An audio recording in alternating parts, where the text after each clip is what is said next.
Hi అండి, అందరికీ నమస్తే. ఎంతో ఆరోగ్యాన్ని ఇచ్చే వెల్లక్కాయతో మనం ఈరోజు పచ్చడి చేయబోతున్నామండి. చాలా ఈజీగా చేసుకోవచ్చు, అలానే టేస్ట్ కూడా చాలా బాగుంటుందండి. మరైతే వెల్లక్కాయతో పచ్చడిని ఏ విధంగా చేస్తున్నామో చూసేయండి.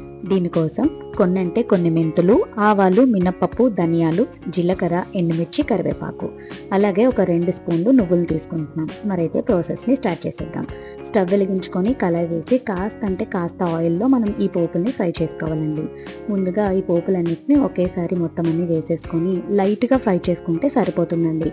బాగా ఫ్రై అయిపోతే మనకి పచ్చడి అనేది టేస్ట్ బాగోదు. కాస్త దగ్గరుండి ఫ్రై చేసుకొని ఆ తర్వాత కాస్త కరివేపాకు వేసుకొని మనం ఫ్రై చేసుకోవాలండి.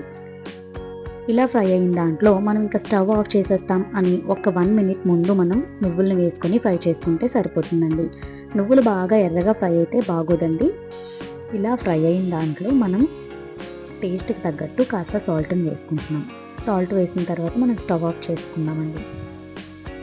ఇలా ఫ్రై అయిన పోపుల్ని మనం ఒక ప్లేట్లో తీసుకొని సెపరేట్ చేసేసుకుందామండి. కాస్త చల్లారిన తర్వాత మిక్సీ చేసుకుందాం. మరైతే ఇప్పుడు వెల్లంకాయని కాస్త పగలగొట్టుకొని మనం ఈ గుజ్జుని ఇందులో నుంచి సెపరేట్ చేసి పెట్టుకోవాలండి. తర్వాత వెల్లంకాయ మనకి చాలా పుల్లగా ఉంటుందండి. దీంట్లో మనం చింతపండు కానీ నిమ్మకాయ కానీ వేయనవసరం లేదండి, డైరెక్ట్గా యూజ్ చేసుకోవచ్చు. ఇప్పుడు నేను ఈ వెల్లంకాయని 3 భాగాల కింద డివైడ్ చేసుకొని ఒక్క భాగాన్ని మాత్రం నేను యూజ్ చేస్తున్నానండి పచ్చడికి. నాకు ఒక 1/2 కప్పు వెల్లంకాయ ముక్కలు తీసుకున్నాను, ఇలా కట్ చేసుకొని పెట్టుకున్నాను. ఆ తర్వాత కాస్త కొత్తిమీర, దీన్ని పోపుల ముందు మిక్సీ గిన్నెలో వేసుకొని చక్కగా పౌడర్ కొట్టేసుకుంటున్నానండి. ఇలా మిక్సీ చేసుకున్న తర్వాత నేను కాస్త బెల్లాన్ని వేస్తున్నాను, పాత బెల్లం యూజ్ చేసుకుంటున్నాను. అలాగే ఒక 1/2 కప్పు వెల్లంకాయ ముక్కలను వేస్తున్నాను. కాస్త వాటర్ని వేసుకొని చక్కగా బరకగా మిక్సీ చేసేసుకోవాలండి.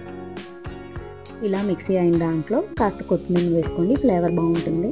ఇలా మిక్సీ అయిన దాన్ని మనం ఒక బౌల్లో తీసి సెపరేట్ చేసుకొని తాలింపు పెట్టుకుంటే మనకి వెల్లంకాయ పచ్చడి రెడీ అయిపోయినట్టేనండి. హెల్త్కి ఎంతో మంచిదైన వెల్లంకాయని మనం డైరెక్ట్గా కూడా తీసుకోవచ్చండి. పండిన వెల్లంకాయలో కాస్త బెల్లాన్ని వేసుకొని తీసుకుంటే హెల్త్కి అయితే చాలా మంచిది.